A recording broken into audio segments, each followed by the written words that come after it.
Olá, meus queridos amigos e meus irmãos do canal Retorno da Glória, que a graça de Cristo, o amor de Deus o Pai e a comunhão do Espírito Santo esteja sobre cada um de vocês. Amém?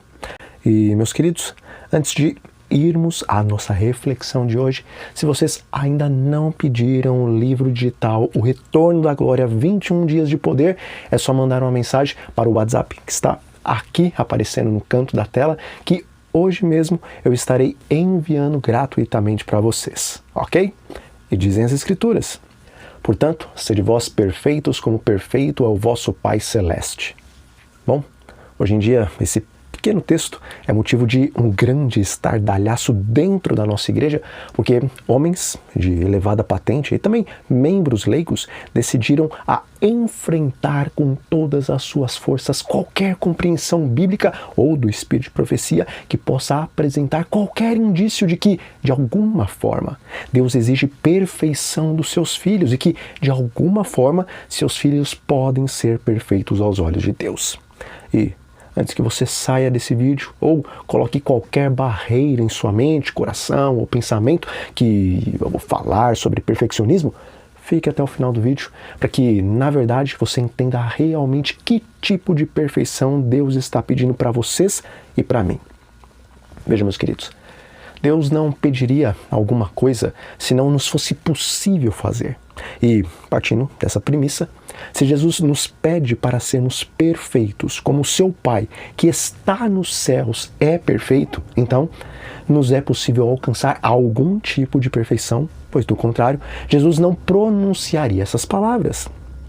Bom, essas palavras de Jesus, elas foram citadas em um momento do Sermão da Montanha, justamente no qual o contexto fala sobre o amor de Deus. Então, como o contexto fala a respeito do amor divino, alguns ensinadores do nosso povo dizem que Deus só está pedindo que sejamos perfeitos no amor.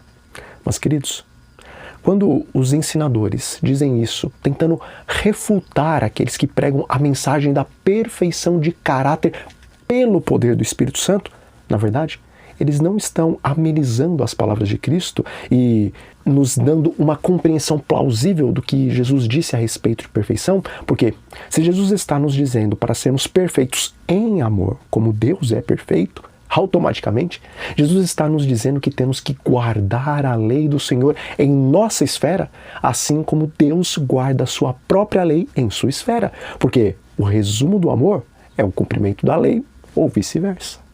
Então, quando alguém diz que essas palavras de Cristo só se referem a sermos perfeitos em amor, na verdade, essa pessoa que luta contra aqueles que pregam a verdadeira justificação pela fé, acabaram validando a pregação dos mensageiros da verdade presente, porque ser perfeito em amor como Deus é perfeito significa receber do Espírito Santo um caráter semelhante ao de Deus, para que possamos praticar perfeitamente as obras do amor, ou seja, guardar a santa lei do Senhor.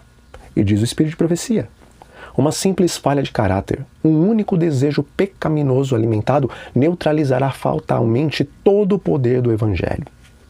Bom, parece que Ellen White era um pouco perfeccionista, não é verdade? Nenhuma falha de caráter? Será que isso é possível? Partindo da premissa de que Ellen White era uma profetisa inspirada por Deus, então é possível sim um ser humano, pelo poder de Deus, vencer todas as suas falhas de caráter, porque do contrário, um só desejo pecaminoso que alimentarmos vai neutralizar fatalmente todo o poder do Evangelho.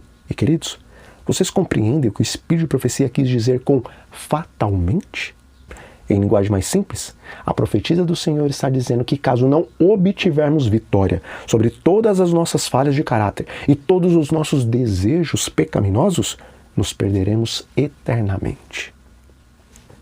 Quando permitimos que um desejo pecaminoso predomine em nossa vida, com isso, nós estamos mostrando o quão falsos nós somos com relação à verdade a qual recebemos da parte do nosso Deus. Veja, de forma inconsciente, hoje, muitos, tanto entre os líderes como entre os leigos da igreja, insistem em perverter a palavra de Deus e também o espírito de profecia para que possam permanecer com as suas condescendências.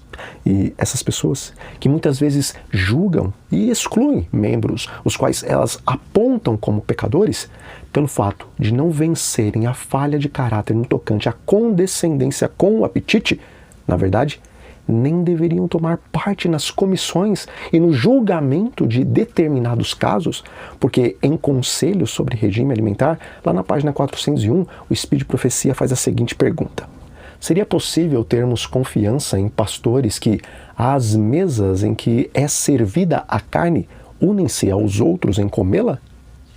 Queridos, uma falha de caráter, como a condescendência para com o apetite, por exemplo, pode colocar em risco não apenas a vida eterna daquele que está condescendendo com o apetite, mas por não ter esta pessoa um claro discernimento espiritual, quando ela julga e condena alguém, o seu julgamento não é confiável. Amigos, embora esse texto do Espírito de Profecia fale especificamente dos pastores que comem carne, na verdade, não são apenas os líderes da igreja que se tornam indignos de confiança enquanto continuam comendo a carne e outros alimentos que prejudicam o nosso discernimento, mas todos nós que recebemos essa verdade, mas que continuamos com essa condescendência, também somos indignos de confiança, primeiramente, porque não temos uma mente clara a fim de discernirmos toda a verdade presente para esses nossos dias. E segundo, os que continuam condescendendo com o apetite não são dignos de confiança, porque, recebendo de Deus a mensagem da reforma alimentar e não aplicando em sua vida, com isso, eles mostram que estão escondendo esse talento em vez de multiplicar, e por conta disso não podem receber de Deus as palavras: porque foste fiel no pouco, eu te colocarei sobre o muito. Mas, por terem sido infiéis no cuidado para com o corpo mortal, Deus não pode lhes dar o corpo imortal e incorruptível. Irmãos, como disse o Espírito de Profecia, uma única falha de caráter, um único pecado acariciado nos poderá ser fatal. Clamem a Deus, meus queridos. Clamem o dom do Espírito Santo, pois justamente com a bênção do batismo do Espírito Santo, nós recebemos todas as demais bênçãos, inclusive a temperança. E dessa forma, em vez de nos entristecermos com essas mensagens ou ficarmos indignados com elas, nós daremos glória a Deus, porque nos concedeu o seu maravilhoso agente divino, o Espírito Santo, o qual nos pode dar completa vitória sobre a carne, o diabo e o mundo. Bom, nós vamos ficando por aqui. E o meu desejo é que o Espírito Santo complete essa pequena reflexão na mente e no coração de cada um de vocês.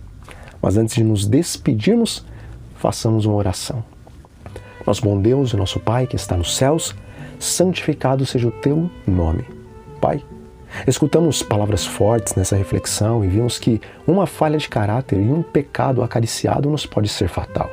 Ajuda-nos, Pai, a acreditarmos que em Cristo nos é possível vencer todas as falhas de caráter e coloque em nós fome e sede da presença do Espírito Santo em nossos corações.